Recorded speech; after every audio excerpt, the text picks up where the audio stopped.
동급 하드웨어를 탑재한 다른 노트북보다 더 높은 벤치마크 점수를 기록하고 놀라울 정도로 쾌적한 게임 성능과 영상 편집 성능을 발휘하는 육각형 프리미엄 게이밍 노트북, 미친 크기의 전기 챔버와 팬클리너 기술 등 차별화된 쿨링 시스템이 최상의 사용 환경을 제공합니다. 안녕하세요, 꿀러지 PD입니다. 글로벌 IT 시장 조사 기관인 IDC에 따르면 HP가 국내에서 무려 12분기 연속으로 게이밍 PC 시장 점유율 1위를 기록했습니다. HP가 게이밍 리더십을 가지고 시장을 이끌 수 있는 것은 데스크탑 PC와 노트북, 모니터를 아우르는 게이밍 브랜드 오멘부터 하이퍼엑스 엑셀까지 게이밍 전 라인업을 갖추고 있는 덕분입니다. 그래서 HP 게이밍 노트북 오멘 중에서도 가장 강력한 모델인 HP 오멘 맥스 16을 가져왔습니다. 얼마나 강력한 성능을 가지고 있는지, 소비자들이 많이 찾는 브랜드의 이유는 무엇인지 정확하게 분석합니다. 최상위 라인업인 노트북인 만큼 주요 스펙부터 빠르게 정리하고 본격적인 분석에 들어갑니다. HP 오멘 맥스 16 AH0064TX는 인텔 코어 울트라 9 프로세서 275HX, 175W TGP의 엔비디아 지포스 RTX 5080 랩탑 GPU, DDR5 32GB 램, PCIe 5세대 NVMe M.2 1TB SSD, 2560x1600 해상도와 240Hz를 지원하는 16인치 IPS 디스플레이를 탑재했습니다. 스펙에서 눈길이 가는 부분으로 무려 250W로 설계된 TPP가 있습니다. 세부적으로는 GPU의 TGP가 175W고 CPU의 TDP가 75W입니다. 이런 전력 설계 덕분에 동급 최강의 성능이 나오는데 조금 뒤에 데이터와 함께 자세히 이야기하겠습니다. 게이밍 노트북은 개성이 강한 디자인이 적용되곤 하는데 이 노트북은 게이밍으로 나온 제품들 중에는 얌전한 편입니다. 상판에 오멘 로고가 제법 크게 들어갔는데 은은하게 드러난 형태라서 잘 어울립니다. 그리고 곳곳에 숫자 또는 글자로 포인트를 줬습니다. 흰지 뒤 오른쪽에 016 디자인드 빌드 포 위닝이라고 써놨고 노트북을 열면 키보드 아래로 왼쪽에 맥스, 오른쪽에 016과 하이퍼엑스 로고가 있습니다. 이 노트북은 사용할 때 화려함이 더해지는데 앞쪽 하단에 RGB 라이트바가 탑재되어 있습니다.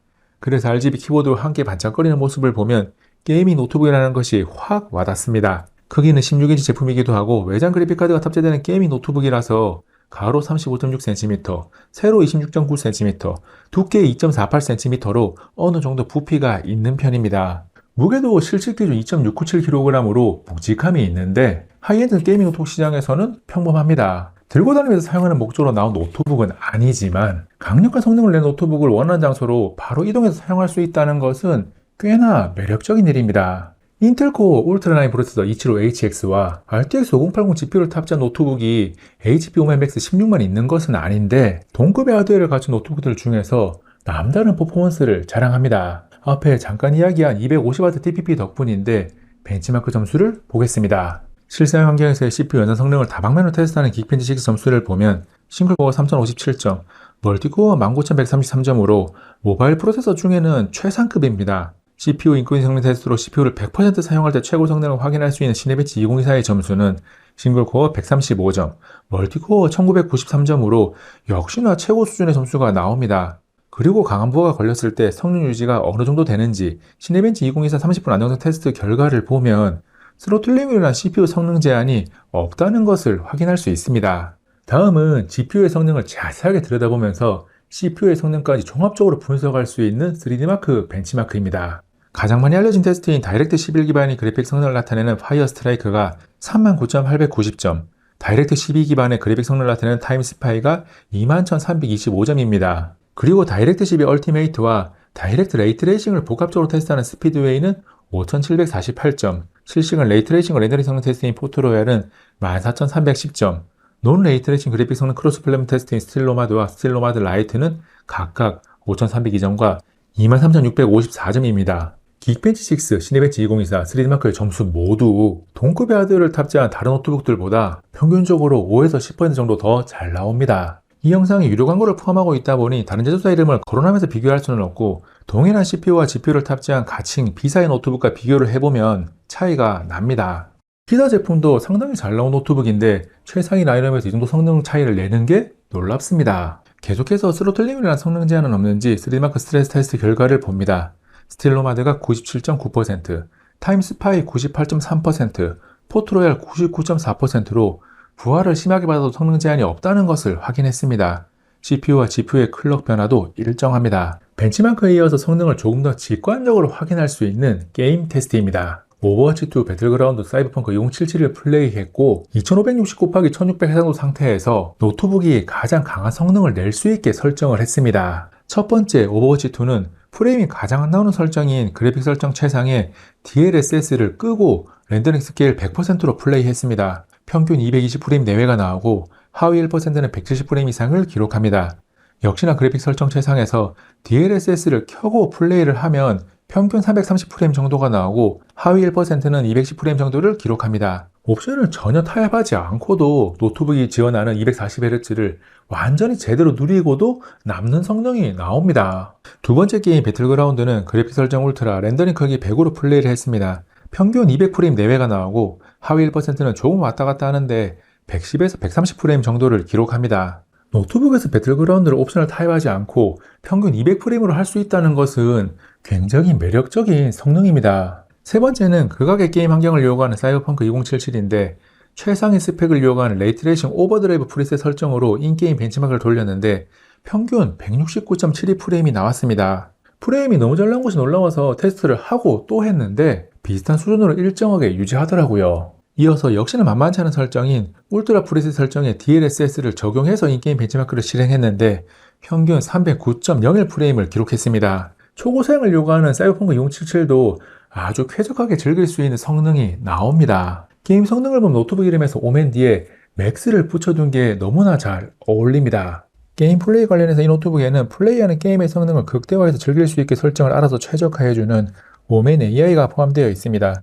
현재는 카운터 스트라이크와 리그 오브 레전드에 적용이 가능하고 앞으로 사이버펑크 2077, 도타2, 에이펙스 레전드, 포트나이트, 발로란트 등으로 지원하는 게임이 늘어날 예정입니다. 게임 성능이 워낙 잘 나오니까 영상 편집을 하기에도 매우 쾌적할 것이라는 판단이 들어서 426개 파일을 31.4기가 소스로 편집된 10분 9초짜리 1.76기가 4K 영상을 렌더링으로 뽑아내보니 7분 36초가 걸렸습니다.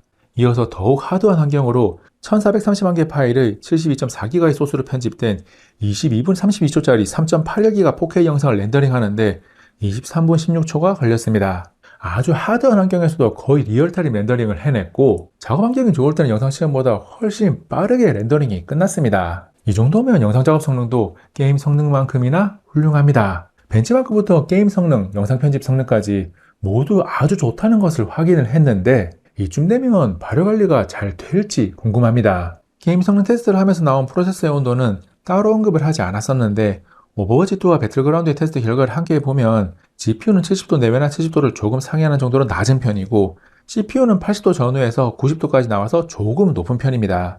CPU 온도가 살짝 아쉽긴 하지만 강력한 성능을 내는 것을 고려해보면 충분히 이해할 수 있는 수준이고 2열을 빠르게 빼내기만 한다면 괜찮습니다. 그래서 합판을 열어서 쿨링 시스템을 확인했는데 두 개의 쿨링팬과 다수 히트 파이프가 보이고 넓은 부분을 차지하고 있는 증기 챔버가 굉장히 인상적입니다. 마더보드의 60.8% 크기입니다. 여기서 쿨링팬에는 짧은 시간 동안 반대 방향으로 돌면서 먼지 축적을 방지하는 팬 클리너 기술이 들어갔습니다. 그리고 영상에 드러나지는 않지만 CPU와 GPU의 열 방출을 위한 액체 금속과 금속 기름을 결합한 하이브리드 소재인 오멘 크라이오 컴파운드를 사용했습니다. 이어서 가장 많은 열이 발생하는 게임 중에 키보드 위로 올라오는 열은 괜찮은지 열화상 카메라로 확인을 했는데 최고 37도대를 기록했습니다. 매우 쾌적한 수준입니다. 영상에 40도가 넘는 부분은 방열구가 있는 쪽으로 열을 내보내는 곳이니까 당연히 다른 곳보다 온도가 더 올라갑니다. 그런데 이마저도 상당히 낮은 편입니다. 인텔 코 울트라라인 프로세서 275HX와 RTX 5080 첩이 만들어낸 성능이 굉장히 좋고 발열관리도 비교도 잘 되는 것을 확인했는데 쿨링팬이 소음을 내면서 열심히 일한 역할이 큽니다. 팬 소음 성능이 좋은 게이밍 노트북의 숙명과도 같은 것으로 지금 듣고 있는 소리가 가장 강하게 도는 실제 팬 소음이고 노트북 바로 앞에서 측정한 소음 수치는 63dB 정도가 나옵니다. 그리고 실제로 앉아서 노트북을 할 때 귀가 있는 위치에서 소음을 측정하면 58dB 정도가 나오고 역시나 배경소리는 실제 팬 소음입니다. 다음 살펴볼 요소는 2560 곱하기 1600의 상도, 240Hz 주사율, 3ms 응답시간, 500리터 화면 밝기, sRGB 100% 색 재현율을 지원하는 16:10 화면비의 16인치 IPS 디스플레이입니다. 완전 최상급의 디스플레이는 아니지만 주사율이나 응답시간, 화면 밝기 등 게임을 즐기기에 충분한 성능을 가지고 있고 영상 시청이나 웹서핑 등 다른 목적으로 사용하기에도 충분합니다. 그리고 이제는 좋은 노트북의 기본 조건이 된 16:10 화면비는 노트북에 더 많은 정보를 한 번에 표현할 수 있게 해주니까 게임을 포함해서 무엇을 하든지 간에 긍정적인 부분입니다. 더해서 HBOMX 16은 안티글레어가 적용되어서 무엇을 하든지 간에 화면에 무엇인가 비춰서 거슬리는 일은 없습니다. 노트북 앞에서 움직이는 제 모습이 화면에 비치지 않습니다. 디스플레이에 이어서 살펴볼 부분은 스피커입니다. 게임을 하고 영상을 보는 등 대부분의 목적으로 무난하게 사용할 수 있는 성능을 갖추고 있습니다. 자세하게는 소리의 선명도가 깔끔하고 공간감도 평균 이상입니다. 그리고 상대적으로 저음은 약한 편이고 중고음은 강한 편입니다. 다음 살펴볼 요소는 주요 입력 도구인 키보드와 터치패드입니다. 키보드는 타이핑을 하거나 게임을 하면서 눌러보면 부드러움과 딱딱 걸리는 느낌이 동시에 느껴집니다. 언뜻 생각하면 상반되는 두 가지 느낌이 체감되는 건데 상당히 조화가 잘 되어서 키감이 참 좋다라는 생각이 듭니다. 그리고 키보드 사용 시에 펑션키를 자주 활용하게 되는데 키보드 상단에 있는 펑션 기능들을 펑션키를 누르고 사용할지 바로 사용할지를 펑션과 왼쪽 시프트 키를 눌러서 변경할 수 있습니다. 이런 디테일한 기능 추가는 칭찬 포인트입니다. 다만 키보드에서 한 가지 아쉬운 점으로 방향키가 일자형으로 작게 들어갔습니다. 방향키를 사용하는 게임이 있다는 점을 떠올려 보면 게이밍 노트북에는 어울리지 않는 모습입니다. 이어서 터치패드는 손에 닿는 부드러운 촉감이나 터치 반응 속도는 불편함 없이 사용할 수 있는 무난한 수준인데 클릭 시 주로 사용하는 모서리 부분이 다소 가벼운 느낌이 듭니다. 다음은 측면 확장 포트를 살펴봅니다. 왼쪽 면에 썬더볼트 4를 지원하는 두 개의 USB-C 포트와 3.5mm 오디오 포트가 있고 오른쪽 면에 USB-A 포트가 하나 있습니다. 그리고 후면에 DC 전원, RJ45 유선 랜 포트, HDMI 2.1, USB-A 포트가 차례대로 있습니다. 가끔 게이밍 노트북이 모든 포트를 뒤쪽에 몰빵해서 불편한 경우가 종종 있는데 이 노트북은 자주 사용하는 C포트와 3.5mm 오디오 포트를 왼쪽으로 배치하고 A포트 하나를 걸리적거리지 않는 오른쪽 끝에 배치해서 사용자의 편의성을 높였습니다. HP 오멘맥스 16은 80Wc, 6880mAh 배터리를 탑재했습니다. 최상위 라인업에 있는 게이밍 노트북들은 높은 성능을 내다 보니 기본적인 전력 소모가 큰 편이라 배터리 사용 시간이 길지는 않습니다. 유튜브 4K 60프레임 영상을 노트북 성능 균형 모드에서 화면 밝기 100%, 볼륨 20으로 무한 재생하면 약 3시간 20분을 시청할 수 있습니다. 사용 시간이 기대치보다는 조금 더 나왔습니다. 게이밍을 목적으로 나온 노트북이니까 500니트 화면 밝기의 16인치인 점을 고려하면 제법 무난합니다. 그 밖에 지금까지 이야기하지 않은 요소들을 정리하면 와이파이 7, 블루투스 5.4를 지원하고 프라이버시 셔터가 있는 1080p 웹캠과 듀얼 어레이 디지털 마이크를 탑재했습니다. 그리고 윈도우 11을 탑재한 노트북이니까 코파일럿을 마음껏 사용할 수 있습니다. 키보드에 있는 코파일럿 키를 이용해서 부르면 더욱 쉽고 빠르게 사용이 가능합니다. 마지막으로 HP의 고객 서비스를 소개합니다. HP는 게이밍 고객을 위한 카카오 게이밍 경영관을 통해서 24시간 채팅 상담 및 기술 문의 등을 지원합니다. AI 챗봇 아니고 실제 상담원이 응대합니다. 특히 게이밍 제품 관련해서는 24시간 전화 상담까지 가능합니다. 그리고 수리가 필요할 때 카카오티 퀵 서비스를 통해서 픽업 및 리턴으로 간편하게 접수할 수 있고 전국 390여 개 HP 서비스 지정점에서 AS를 받을 수 있습니다. 특히 325개 매장은 롯데 하이마트와 제휴된 서비스 지정점으로 연중 무휴 서비스 접수가 가능합니다. HP의 게이밍 리더십을 진하게 느낄 수 있는 게이밍 노트북 오멘 맥스 16을 자세하게 분석했습니다. 절대적으로도 매우 훌륭하고 상대적으로도 동급 최강을 자랑하는 성능을 보면 정말 잘 나온 게이밍 노트북입니다. 제가 리뷰를 하는 노트북은 내돈내산이든 유료 광고든 소개했을 때 최소한 들어간 돈이 아깝지 않아야 한다는 기준으로 선정을 합니다. 그래서 매번 비슷하게 들어간 비용만큼의 가치는 있다는 평가를 자주 합니다. 동감 못하는 노트북은 소개할 필요가 없으니까 리뷰를 하지 않거든요. 그런 의미에서 HP 오멘맥스 16은 들어간 비용만큼의 값어치를 충분히 하는 노트북입니다. 그리고 오늘은 워낙 강력한 성능을 자랑하는 노트북이라서 긍정적인 평가를 조금 더 더해보면 HP가 왜 12분기 연속 게이밍 PC 시장에서 점유율 1위를 기록하고 있는지 충분히 알게 해준 노트북입니다. 혹시나 이 노트북에 대한 궁금한 내용이 있다면 고정 댓글에 댓글로 문의해 주시기 바랍니다. 제가 아는 것은 물론이고 모르는 내용은 HP 측에 문의를 해서라도 다 답변을 드리겠습니다. 이번 영상은 여기까지. 다음에 또 만나요. 안녕!